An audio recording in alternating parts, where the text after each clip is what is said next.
Welcome back, everybody. Delighted that to start this afternoon session, we welcome Dr. James Luck from the Metropolitan Police, and he's going to be talking about an area which is going to be clearly increasingly important, and one which I think that in our discussions we haven't paid, let's say, enough attention to. So we're certainly interested and excited to hear about the challenges and opportunities for statistics in forensics.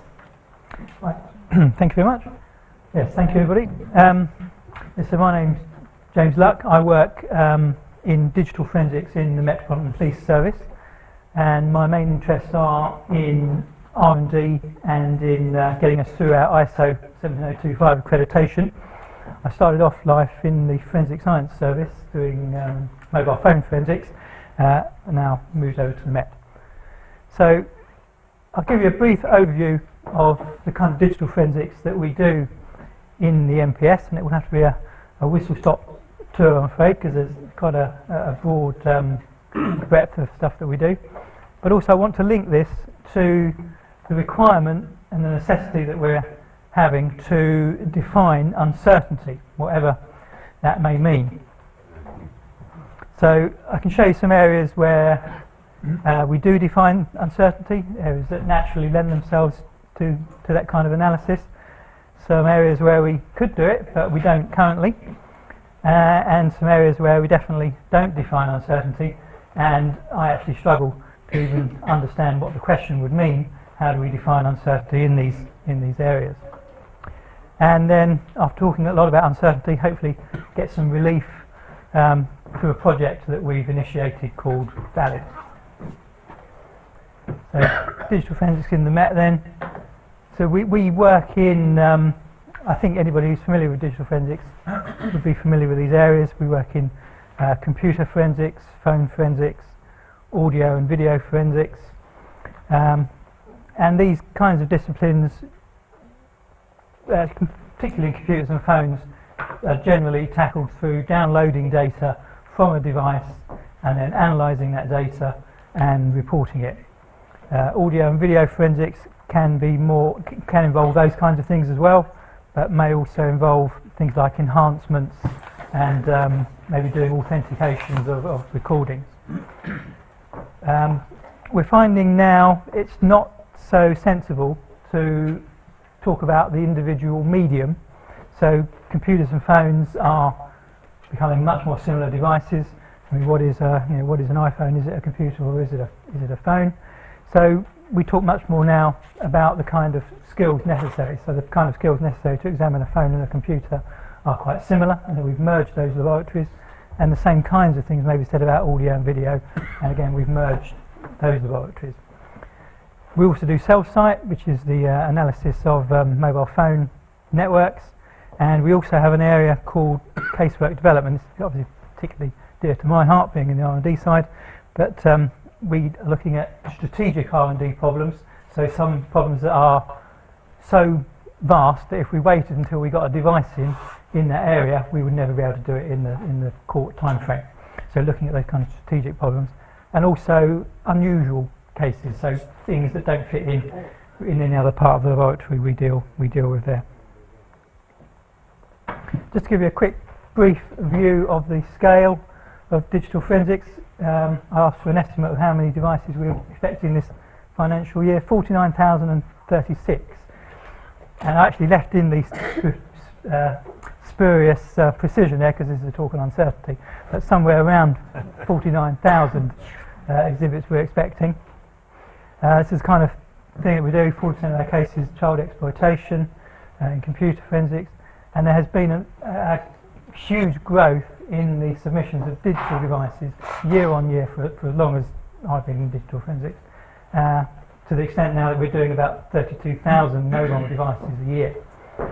And there's a growth in both volume and in complexity, so the number of devices that are being submitted and also the amount of data that's on those devices are both going up, and the complexity of that data is also increasing. And in just 6 months of this year, we downloaded nearly 50 million individual pictures from devices. That's a huge data storage problem, apart from anything else.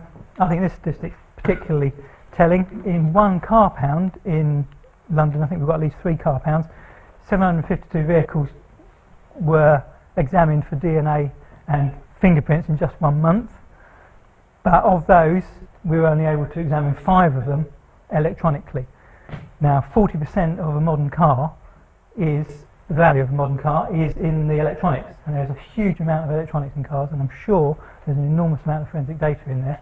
But we're not quite up there yet with the DNA and the fingerprint people in examining those cars. There's a way to go yet. So requirement to define uncertainty then. So first of all, we are of course talking about evidence. So we must have confidence in our results. And I think we do have confidence in our results, but there's still this question of what do we mean by uncertainty. And the other thing, as I said, was we're going for 17025 accreditation. There is a necessity from the forensic regulator that all areas of forensic science in the UK are accredited, and digital has to be accredited by October of next year. Sorry. So criminal practice directions, they say that you must have used valid methods, and if you're going to give an opinion, then that opinion must be some safety in that opinion, so if relying on statistical evidence. And it also says you must have an estimate of uncertainty. And if we look in the 17025 standard, it says where appropriate you must use procedures and have documented methods to estimate uncertainty. So a lot of people are saying you need to estimate uncertainty. So if we wanted to find out how we were going to estimate uncertainty in digital forensics, where might we look? We look in the codes itself, and it says uncertainty can include sources of uncertainty can include methods, equipment, and the operator. Okay, fine, that's good help. If we look in UCAS's own guide to expressing uncertainty of measurement, it says you must have a policy and you must use documented procedures. Okay, thank you, good help. And if you look in the Forensic Regulator's Code, it says refer to the Guide to Uncertainty in Measurement, mighty tome, very good. And it says refer to criminal practice directions again, thanks very much, but doesn't really tell us how we're going to do it in digital forensics. What the GUM does tell you, and it's very precise about these sorts of things, lots of good maths in there, certainly, fantastic. But this relies very much on making measurements. And I think, as I can show, for some of the things that we do, the idea that we're making measurements is very difficult to understand. I'm hoping that actually maybe the Bayes reasoning might come into this. But so some areas then where we do define uncertainty. So these are things that we've based on mathematical principles. And this is a thing that we developed in the laboratory called photo response non-uniformity. And the scenario is that an image has been taken on a source camera, and what we want to do is to link that camera, well, that camera is linked to a suspect, and if we want to link that image to that source device. Now the way that we might do that is if you consider a digital camera. All digital cameras are based on some kind of electronic sensor, and that sensor is made up of millions of pixels, and although that was made on a single silicon wafer all in one go, there will actually be some variation in the sensitivities of those individual pixels. And so if you could determine that difference in that sensitivity, that gives you this idea that that sensor is unique, and so often that is referred to as making a fingerprint of the sensor. So what ultimately we're trying to do is to link an image that we have to a camera that we have. So the way that we would do that is you take your questioned image, the image that's been presented in your case, and it's possible to extract from that image itself the noise pattern of that sensor. Now, given that you've got the potential source camera, it's possible to take a number of photographs on there and then extract the noise pattern or the fingerprint from the source camera, and then we can combine the two together and we can actually get a numerical correlation coefficient. And it's possible then to determine what the meaning or the value of that is. Here's another method that we use, which again is based on numerical methods. It turns out that the frequency in the UK, because of the national grid, the frequency of the mains across the whole of the United Kingdom, and in fact because we're connected to continental Europe as well, across continental Europe as well, the frequency across the whole of that area is actually the same at any one instant.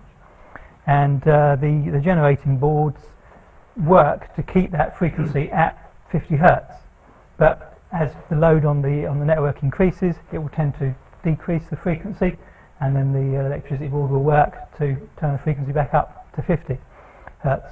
But because that is random, then the pattern over time is unique.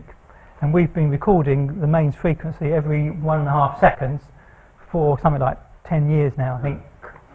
So we've got a big database of data points. So how can we use that?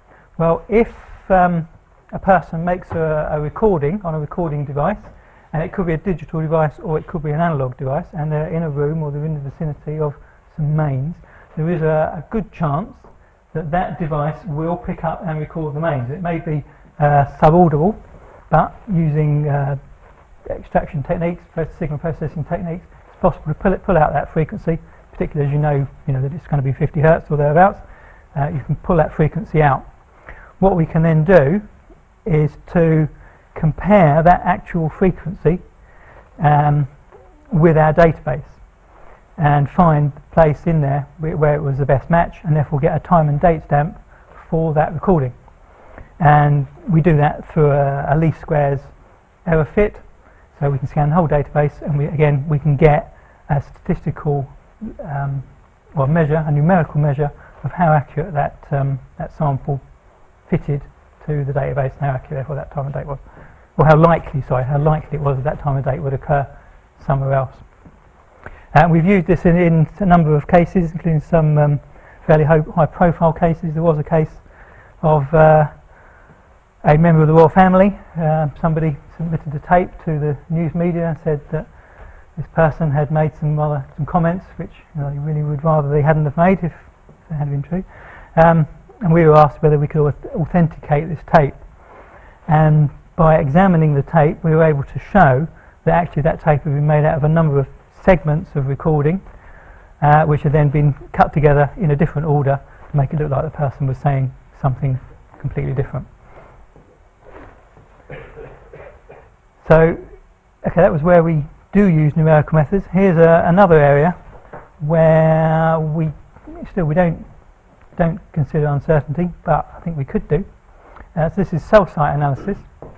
The basis of cell site analysis is that a person makes a call on their mobile phone, and when they do so, they are connected to a cell site, and that call is logged by the network provider, and it records not only the telephone number of the calling party, but also there's an ID associated with the cell site itself.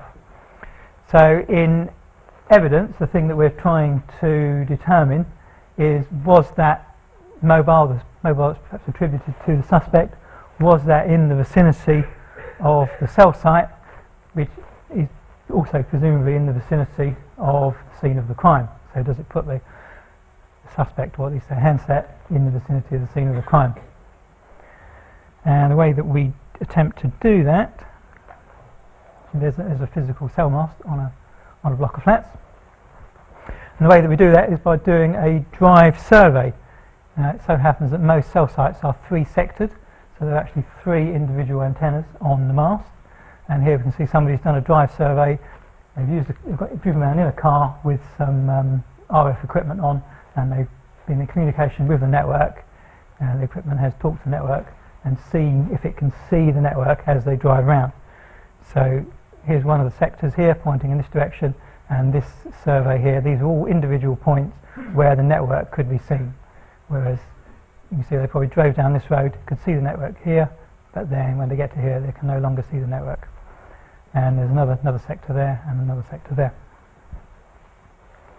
So what we normally do then, and this is often presented, this kind of map is often presented in court, drawn a physical, drawn a hard physical boundary around the individual cell sites, and that rather gives the impression that you can make a call, or if you made a call here, you'd connect to this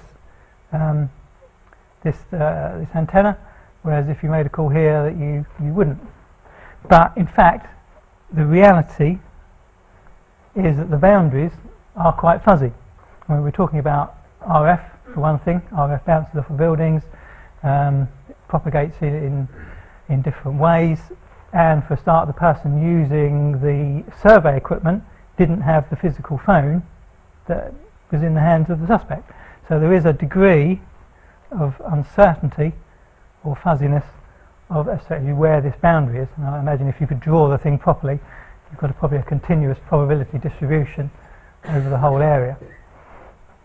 So that's an area where potentially we could attach some mathematical analysis, and we could do some probability calculations. What's the probability that a person is in a particular area? But we don't do that at the moment. Wi-Fi is quite similar to cell site in a sense, in that you have a Wi-Fi hotspot, which might be in your Starbucks coffee shop or in the underground, and you have a suspect device, and when the device connects to the Wi-Fi hotspot, the ID of the hotspot in this case is recorded in the device. So if we get the device, we've got potential to get the ID from the device, and we could then survey potential hotspots to see what the coverage area, and again put the suspect device in the vicinity of the hotspot. There's even more uncertainty associated with Wi-Fi, because for a start it's possible to change the ID of the hotspot, and also it's quite easy, particularly in, say, in a shop, to move the antenna. If it's by the window, it would be covering the pavement. If it's at the back of the shop, maybe it wouldn't be. So more areas there for uncertainty. So some areas then where we definitely don't define uncertainty, and this is actually probably accounts for the bulk of the forensics that we do in the Met Police. And this is just one snapshot of one manufacturer up to 2006. This is just an example of kind of some of the phones that they produced, and of course we've got all manufacturers doing that continuously, releasing several models a year in some cases, and each one of these phones is an individual computer. When we connect it to our computer system to do an analysis, there's a level of uncertainty that we need to consider. The traditional way, and by far the most common way of doing mobile phone forensics, and in one way or another this is the way that most mobile phone forensics gets done. You've got some physical device, and it may be a piece of hardware running some proprietary software, or it may be a software program that is running on a personal computer in the laboratory. Obviously this equipment is made by Cellbrite. Other manufacturers of phone download equipment do exist. And we see a Apple iPhone here connected to the device, and that Cellbrite equipment will read the contents of the mobile phone and give you a kind of a report. Another area of uncertainty that we have is the applications that are on the device. Multiple applications are being released. A device can have any combination of applications, and the applications can interact with each other. So again, I mean, a vast array of uncertainty there. This is the kind of report that we might get out, and again, this is the kind of evidence that is submitted to the court. So this was for SMS messages, and here we can see timestamps, and there's a message and probably a telephone number up there somewhere. And then this is the kind of area where I'm really interested in what do we mean by uncertainty. We've presented that data into court, and we would say as forensic experts that we're confident that that data is correct, and indeed we do validation studies and we have quality control measures in place. So I think all the things that we could do, we do, and we're confident that that data is correct. But if you ask me to put an uncertainty on that, I actually don't think I'd even know what the question would mean in this context. We could maybe work out what's the probability that a bit was flipped. So all of these numbers which we're seeing here in digital, in decimal, are actually binary numbers when they're represented in the machine. So you could work out what's the probability that a bit would flip, and that probability would be vanishingly small. But there were much more larger areas of uncertainty than that, because the equipment was programmed by a person, that's a human operator, writing a computer program. They probably had to reverse engineer, the company probably had to reverse engineer the device in the first place to work out how the data was stored, what the data structures are, and then work out how they're going to get the data out. So vast areas where we could be uncertain, but again, how do you attach some kind of meaning to this question? I think particularly if we're trying to do Bayes reasoning, as I just thought about today, if you're trying to do Bayes reasoning, how would you put the numbers in to those equations to try and get some kind of number out at the end? We've also made the problem even worse now because of the large numbers of devices that we are getting in casework. We are moving to a devolved model for digital forensic analysis, and we've deployed a number of kiosks around the Met in order to do these kinds of downloads. Now there is a risk in using this kind of equipment because the operators only have a minimal amount of training, and we're training police officers to do this kind of analysis in only one day. Now that does represent a risk, so in order to mitigate that risk we lock down the equipment particularly so that the operator doesn't have much control over what it is they do. They basically push the button and it does the analysis. So that gives us a lot of scope for doing our validation study, because we know exactly what the situation is, and also we can impose quality control measures as well. But again, another area for uncertainty. Computer forensics in many ways is quite similar to phone forensics. You have a number of devices. Those devices have a hard drive in, maybe a spinning drive, maybe a solid state drive. It's got a file system on it. You're going to use some kind of electronic means to interrogate that device and extract data from it. And the kinds of things that you would get would be maybe a file system view. You'd get pictures, documents and so on. Again, that kind of evidence is presented in court, and this is purely factual. We're saying this data was on the device. It's not about the interpretation, and we heard earlier about interpretation. I think that's very important, but interpretation is another aspect. This is just talking about the actual factual data. Is there a degree of uncertainty associated with that? Well, there must be, but again, how would we begin to put a number on that? And data and devices are getting even more complicated. So we've got the Internet of Things coming now. So we now have a whole plethora of devices which are now connected to the Internet and communicating with each other. For example, a washing machine connected to the Internet. Well, we haven't had one of those in evidence yet, but at some point an officer is going to turn up with one of those on the back of a truck. What do we do? But we have had smart TVs, and we've done analysis on smart TVs. We've taken the chips out of them, and we've read the data out of them. And the smart TV basically is a computer, really. It's no different to a computer. It's just got a nice big screen on it. And we've had smart watches, and we've done a number of vehicles, called smartphones and tablets and all these things that we're familiar with. Enormous complexity. All of those devices could potentially store data that could potentially be used in a criminal case. And I think if we're going to present that evidence, one thing we've got to understand it, which I think we have a chance of doing from the engineering point of view, but from the point of view of uncertainty, again, I think the same kinds of questions arise. This was one of the things that we're doing in the casework development team. So this was a car case that we were presented with. The suspect had apparently set fire to the car and completely burnt it out. But we were able to recover some of the electronic control systems in the car, and we attacked it with two ways. One, there is actually a piece of commercial kit that's available, which you can connect the board to, and it will actually read the data out of the device in a way that's quite similar to doing mobile phone forensics, quite similar to doing computer forensics. It's just a computer, essentially a computer board. If you know how to read it, you know what the commands are, you can get the data out. If you know how to interpret that data, you can turn it back into, in this case, a GPS trip log.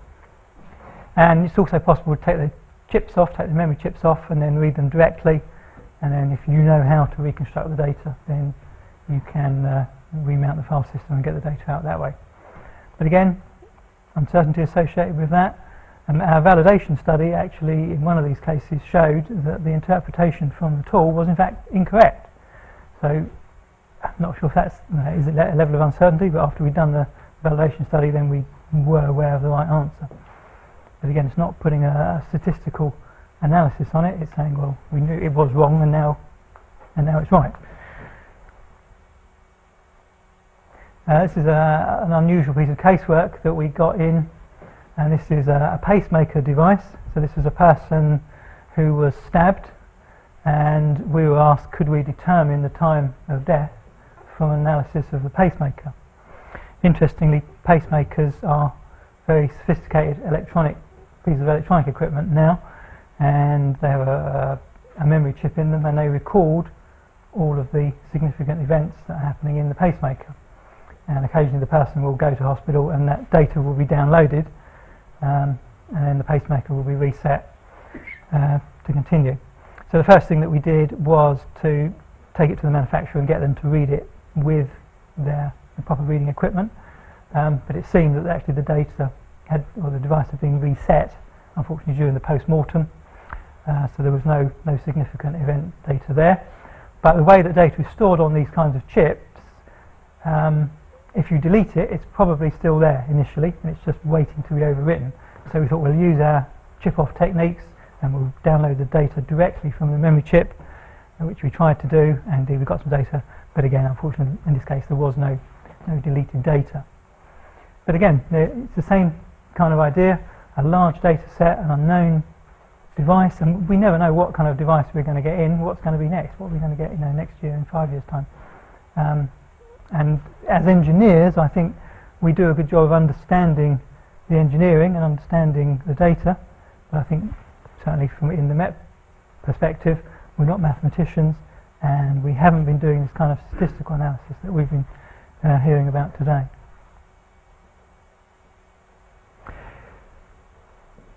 One way that perhaps we can get a handle on uncertainty is through building statistical databases.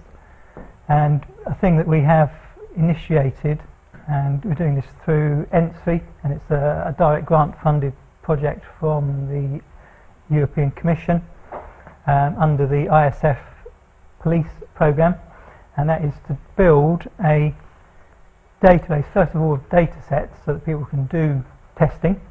You can use these data sets because it's a fair amount of effort to construct a data set.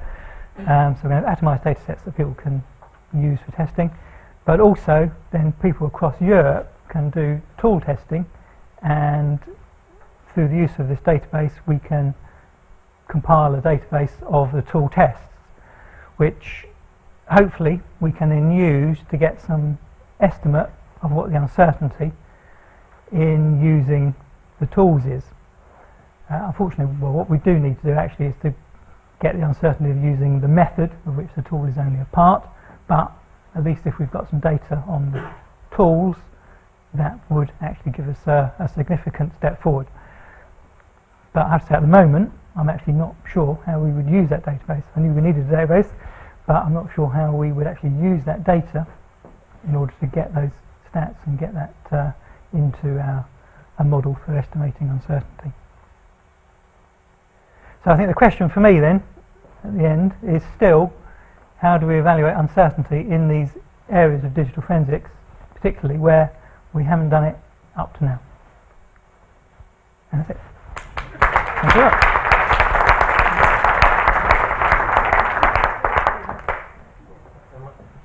Got time for a couple of questions.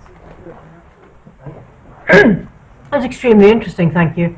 Just on your VALID project, have you collaborated with the UK Data Archive, which is probably one of the best, if not the best in the world, on the subject of archiving data and making it useful, accessible, and quality assured? No, I hadn't thought of that. Thank you for raising it. I will definitely go and see if there's any scope there. Thank you. Yeah, well, thanks very much. And I think that there will be people from the FOSS group who will certainly come back to you. Thank you very much.